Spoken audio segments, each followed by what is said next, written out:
Hello my beautiful gemstones, welcome back to another elegantly banded video. I'm so glad you guys are here today. I'm super excited to get into this video because we are going to be talking about beading.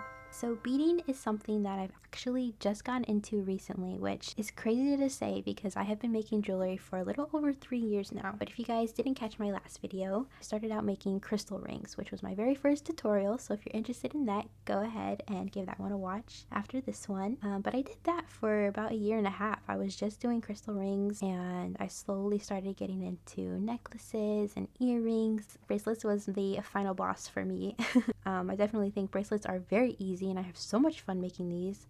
I wanted to talk about it on here because it is my new passion. I love bracelets. Look at these. They're gorgeous. So first things first, this beautiful board that I have here. It is a beading bracelet board, which is great because you have all these different sizes here that are going to help you be consistent with your bracelet making. It can definitely be difficult when you are first starting out and maybe you don't want to invest in all the tools and stuff like that. Consistency is key when you're making jewelry, and it is so easy on the mind. You don't have to think about it. You can lay out your beads and know your bracelet is going to fit you or whoever you are making it for. Beading board, I definitely recommend. I love crystal beads, and I will say that getting crystal beads at a craft store can be the worst experience ever. We all know you're getting a string of beads probably the size of this. It will only help you make maybe half a bracelet. It is ridiculous, you guys. I recommend looking out for any crystal and bead conventions near you. That is where you're going to get the most for your money. So first I want to talk about this bracelet right here that we have seen. It was the one sitting right here. So this is the first bracelet I actually ever made.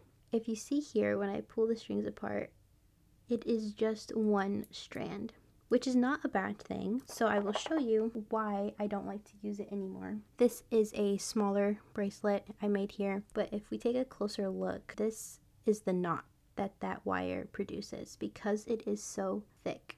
Because it is clear, I will say it kind of blends in, but when you have a smaller bracelet like this, something like that is just not acceptable. And I knew I did not want knots showing when I made these style of bracelets. So I got very lucky. Being my first bracelet, I managed to fit the knot inside of this bead right here. As you can see, it does not move.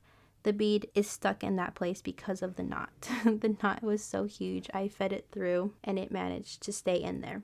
Now, I love this bracelet. I literally am so happy that I was able to make that work. But when I went to make my next bracelet, that knot was not going to be going in any other bead that I had. And so that is when I discovered the method I used on this bracelet, which is pretty popular. A lot of people use this method. It is the double string method. So you can't see it too well here because it is a lighter string, but there is 2 strings right there. And how that was done was using a different kind of string, a thinner string that fits easily through the beads and can easily be concealed. So I guess I should show you that part. This is where the knot is in this bead, and it has a nice stretch to it, versus this one is a little more tighter. So this one was made using this string. It is the 0.8 Stretch Magic. I started using this ring. It was the first thing I saw at the store. I just grabbed it because I knew that if it was thicker, it would hold up better than something that was thinner. That was just my logic at the time. Before I knew of the double string method, I used the Stretch Magic 0.5, and this has worked for me so far. No issues, I will say that, and it's just what I prefer. I think it helps with the consistency that I'm going for with these bracelets. Here I can show you similar styles of this bracelet that I have made, all using that Stretch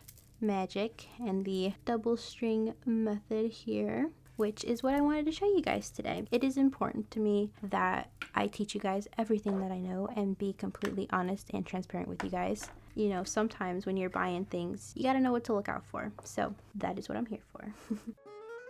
Alright, so I have went ahead and laid out my crystal beads with a little charm. So this is the look we are going for. It is amethyst with rose quartz. And so what I have here are my wire cutters that I use just to cut the string here. And then essential part of the process is going to be this bead stopper. That way your beads do not fall off. For a bracelet this size, I usually just go ahead and kind of do the length of the board. Make sure where we have our place here. I'm going to hold it and we are going to unravel until we have around the same length from the other side because we are doing the double string method.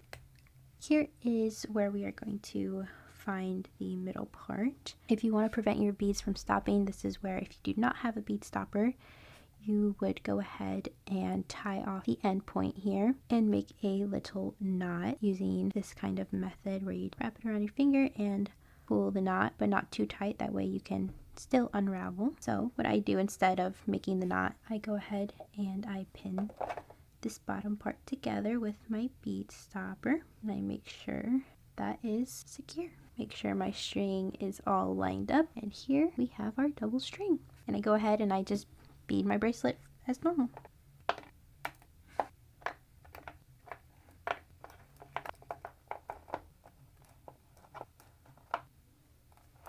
Alright, you guys, so here is the bead part all nice and done. As you can see, I definitely cut a lot more extra string than I needed, but more is better than not having enough. I will always say that. Now what you're going to do is go ahead and bring all your beads down to the bottom of where that loop is. So I like to do this part slowly just to make sure everything is all lined up perfectly. We have the bracelet that we wanted. You can go ahead and place it back into the little ring here so that you know you have enough beads. I think I may be short, so I'm going to grab one more extra bead. So this is the part where you might get a little tripped up. You have your beaded bracelet all good and done. You're going to bring all your beads down here, and you're going to take one end of the string and feed it through the loop. So just one. So I'm going to go ahead and do that here. So you can see this is the one that I've chosen to string through. This one is not. This one is separate from the loop. So you're going to bring that in to the beads, and this is where you can unclip. You're going to tighten by pulling this end, and this side is going to shrink into the beads. Now you're going to want to go very slow with this just to make sure it's getting right where it needs to be. So now you're going to have this little end loop here, and this is where you're going to make sure everything is tightened the way you want. Go ahead, bring that one close as it can get.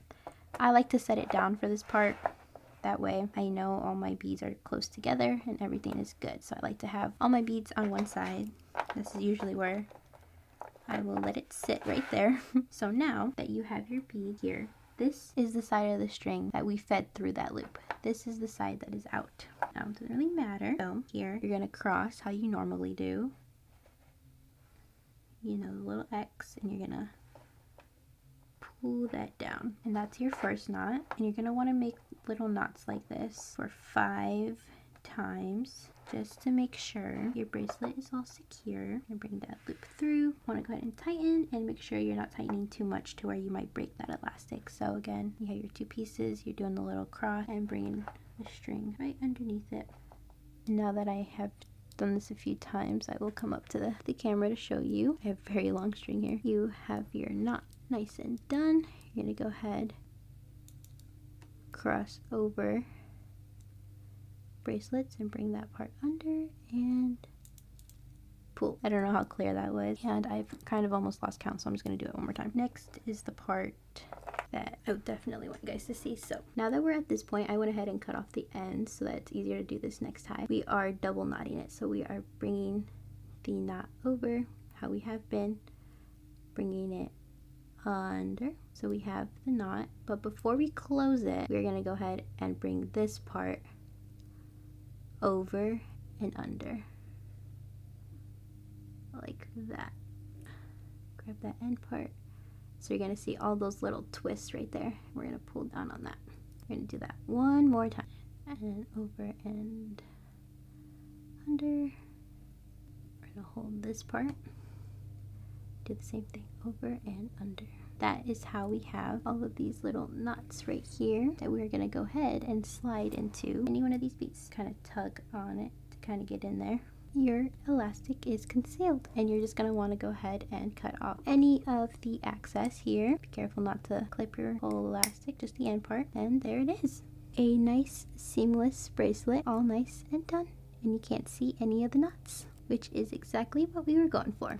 You can go ahead and put it back in. Make sure you got it all perfect. It is the correct size. And yeah, you guys, that is pretty much it. That is how you do a beaded bracelet. So if you guys enjoyed this video, please let me know, and if there's any other tutorials you would like to see, leave those down below also. So thank you guys so much for watching. I will see you guys in the next one.